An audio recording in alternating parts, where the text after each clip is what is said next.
اے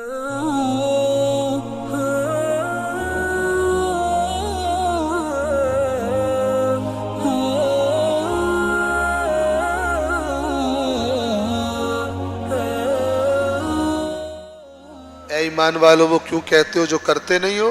یہ کہنے کی صفت اور نہ کرنے کی صفت یہ اتنی گھٹیا اور خطرناک صفت ہے کہ اس صفت رکھنے والے افراد نے امیر المؤمنین علی ابن ابی طالب علیہ الصلاۃ والسلام، اس صفت رکھنے والوں نے مولا جیسی شخصیت کو قریب ترین کامیابیوں سے محروم کروا دیا. چالاک اور مکار دشمن جو کبھی بھی جنگ کر کے علی سے نہیں جیت سکتے تھے، ہرگز مولا سے نہیں جیت سکتے تھے، ان کی فوجوں نے نہیں، مولا کی اپنی فوج میں موجود کامچور سست دنیا پرست عناصر نے وہ کام کیا کہ تاریخ آپ کے سامنے، نہج البلاغہ کے خطبات آپ کے سامنے. یہ کافر تھے، سب کلمہ پڑھنے والے تھے. صرف کلمہ پڑھنے والے تھے نہیں، یہ وہ تھے کہ جو ٹوٹ پڑے حضرت عثمان کے قتل کے بعد، ٹوٹ پڑے تھے مولا کی طرف کہ آپ نہیں خلیفہ بننا ہے، آپ کو ہی خلیفہ بنائیں گے، آپ ہی وہ شخصیت ہیں جو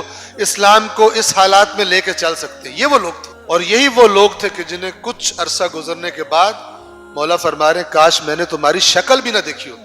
عبرت ہے یہ. سارا دن کلمے کی رٹ لگاتے رہیں، نمازیں پڑھ پڑھ کے جناب اپنے ماتھے پھاڑ لیں، زخمی کر لیں اپنے ماتھے، لیکن اگر ان میں اطاعت نہیں ہے، اسلام کو جو خطرات لاحق ہیں ان کی طرف باہر نکل کر مقابلے کی ان میں طاقت نہیں ہے. اللہ کیا فرما رہا ہے؟ اللہ تکلف ہی نہیں کرتا. اطاعت کرو اللہ اور رسول کی، یا رسول ان سے کہیے خدا اور رسول کی اطاعت کرو. اگر یہ نہ کرے تو ان کو بتا دو کہ اللہ کافروں کو پسند نہیں کرتا. یہ جو نافرمانی کی وجہ سے جس کو کافر کہا جا رہا ہے، اس کو دنیا میں کفر کا فتویٰ اس پر نہیں لگایا جائے گا، لیکن اللہ اسے خبر دے رہا ہے کہ تو اپنی آخرت کے بارے میں مطمئن مت رہنا کہ تجھے مسلمانوں میں اٹھایا جائے گا. تیری نافرمانی تجھے کہاں کس صف میں کھڑا کر دے گی؟ قیامت کے دن کفار کی صف میں کھڑا کر دے. تو میں نے عرض کیا کہ جتنی بھی آیات ہیں یا ایھا الذین آمنوا والی، ان سب کو یہاں پہ اس مختصر وقت میں کہنا پاسبل بھی نہیں، ممکن بھی نہیں ہے، لیکن وہ سب تقاضے ہیں، اور وہ سب تقاضے کس کے ہیں؟ عمل کے تقاضے.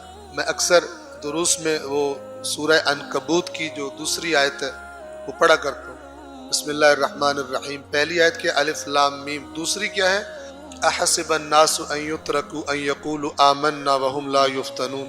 اب یہ اللہ فرما رہا ہے، کوئی اور نہیں کہہ رہا کہ جس کو کوئی حدیث آ کر کوئی فلاں حدیث اگر صحیح حدیث ہو تو وہ اس کے خلاف ہو ہی نہیں سکتی، اور جو اس کے خلاف ہو وہ صحیح حدیث ہو ہی نہیں سکتی. یہ فارمولہ ہمیشہ یاد رکھیں.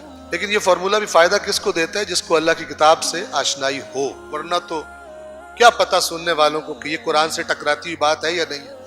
تو اللہ فرماتا ہے کیا لوگوں نے یہ سمجھ لیا ہے کہ ان کو چھوڑ دیا جائے گا کہ انہوں نے کہہ دیا ہم ایمان لے آئے؟ غلط سمجھ لیا. ٹھیک ہے وہ مسلمان کہلائیں گے، ان کے ساتھ رشتہ داری ہو سکتی ہے، ان کو مسلمانوں کے حقوق حاصل ہو جائیں گے، جیسے مدینہ کے اندر وہ جو بدترین منافق تھے ان کو بھی حاصل ہو گئے تھے، لیکن اللہ کے ہاں بھی وہ ان کا شمار وہی ہے. نہیں، کیا لوگوں نے یہ سمجھا ہے کہ ان کو چھوڑ دیا جائے گا یہ کہنے سے کہ وہ ایمان لے آئے ہیں، وہ مومن ہیں، اپنے آپ کو مومن کہتے ہیں، اور ان کی آزمائش نہیں کی جائے گی، ان کے ایمان کی آزمائش نہیں ہو. آزمائش ہوئی، سب کی آزمائش ہوئی. جو رسول اللہ کے زمانے میں تھے ان کی آزمائش ہوئی. کتنی رسول اللہ کی اطاعت کرتے ہیں، کتنی نہیں کرتے. آپ قرآن کی آیات دیکھیں، سست جو مسلمان تھے ان کے بارے میں اللہ نے کتنا سخت لہجہ استعمال کیا، جن کی سستی کی وجہ سے رسول اللہ کو تکلیف پہنچتی تھی. منافق تو الگ ہیں جو ڈھیلے تھے. اس کے بعد امیر المومنین کے زمانے میں جو لوگ موجود تھے ان کی آزمائش ہوئی. امام حسن کے زمانے میں آزمائش ہوئی، امام حسین کے زمانے میں آزمائش ہوئی. اب جب امام غائب ہے تو آزمائش نہیں ہے، اب بھی آزمائش. سب سے پہلا آزمائش کا تقاضا کیا ہے؟ کہ انسان کو پتہ تو چلے مجھے کرنا کیا ہے، میں کس لیے ہوں اس زمانے میں. اس زمانے میں قرآن مجید کے مجھ سے خدا کیا چاہتا ہے اس زمانے میں، یا دوسرے لفظوں میں آپ کہیں مجھ سے زمانے کا امام کیا چاہتا ہے. ایک ہی بات ہے. امام اگر آئے تو وہ کیا کریں گے؟ مولا علی اگر آج آ جائے معاشرے میں تو وہ کیا کریں گے؟ رسول اللہ اگر خدا کے اذن سے آج دوبارہ دنیا میں تشریف لے آئے تو وہ کیا کریں گے؟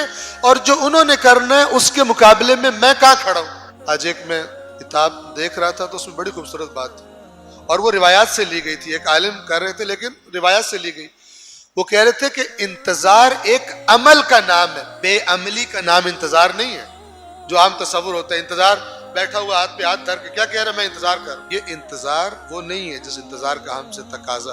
آپ نے حدیث سنی ہوگی، میری امت کے بہترین اعمال میں سے انتظار.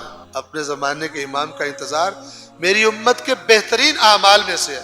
کیا ہے؟ یعنی امت سے کہا جا رہا ہے کہ تم یوں بیٹھے رہنا، انتظار کرنا، تو یہ بہترین اعمال ہو جائیں گے. عالم کفر نے عالم اسلام پر چڑھائی کی ہو، دنیا کے مختلف جگہوں پر مسلمانوں پر مظالم ہو رہے ہو، تمہارے افضل ترین عمل یہ کہ تم بیٹھے رہو ہاتھ پہ ہاتھ دھر کے، کیونکہ انتظار کر رہے ہو امام آئیں گے وہ سارا کچھ کریں گے. ہرگز یہ مطلب نہیں. ایک سوال